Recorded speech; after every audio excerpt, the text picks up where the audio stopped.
विधानसभा निवडणुकीसाठी आज मतमोजणी प्रक्रिया जी आहे ती पार पडत आहे. असं असताना अनेक ठिकाणी आपण बघू शकतो की जे उमेदवार असतील, त्यांचे प्रतिनिधी असतील, त्यांची तपासणी करून या ठिकाणी मतमोजणी केंद्र सोडलं जात आहे. मतमोजणीला सुरुवात झालेली आहे. पोस्टल मतमोजणी जी आहे ती आता सुरुवात झालेली आहे आणि त्याची मोजणी देखील या ठिकाणी सुरू आहे.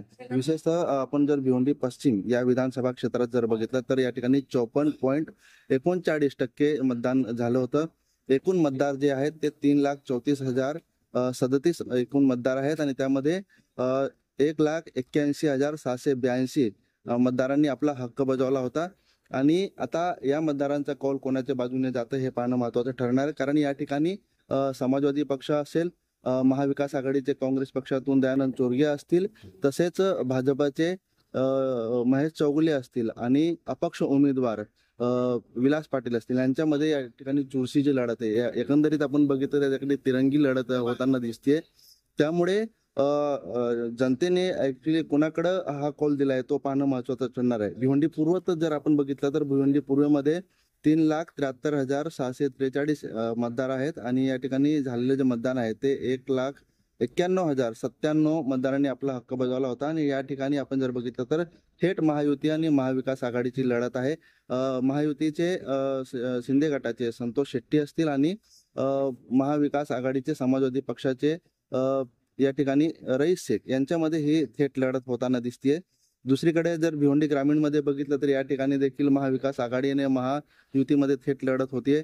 महाविकास आघाडीचे महादेव घाटाळ आणि महायुतीचे शांताराम मोरे जे तिसऱ्यांदा या ठिकाणी या निवडणुकीच्या रिंगणात आहेत आणि हॅट्रिक मारतात की नाही हे या ठिकाणी सर्वजण पाहतात. परंतु जनतेचा कौल कोणाकडे हे पाहणं महत्वाचं ठरणार आहे. या ठिकाणी झालेलं जे मतदान आहे ते 2,91,049 एवढं मतदान झालेलं आहे. मात्र जनतेचा कौल कोणाकडे आहे ते पाहणं महत्वाचं ठरणार आहे. शहापूर मतदारसंघात आपण जर बघितलं तर या ठिकाणी 2,91,057 मतदार आहेत आणि या ठिकाणी 2,05,410 मतदारांनी आपला हक्क बजावलेला आहे, आपला कौल दिलेला आहे. परंतु हा कौल कोणाकडे आहे हे पाहणं महत्वाचं ठरणार आहे.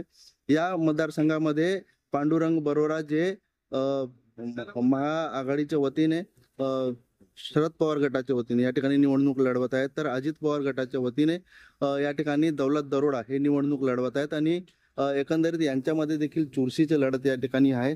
बाजी कोण मारणं हे पाहणं महत्वाचं ठरणार आहे. कारण जनता जी आहे, मतदार जे आहे, मतदार राजांनी आपला कौल कोणाकडे दिलेला आहे हे पाहणं महत्वाचं ठरणार आहे. एकंदरीत आपण जर बघितलं भिवंडी पूर्व, भिवंडी पश्चिम, भिवंडी ग्रामीण आणि शहापूर या ठिकाणी अक्षरशः महायुती आणि महाविकास आघाडीमध्ये चुरशीची लढत होत आहे. अनिल वर्मा, ABP माझा, भिवंडी.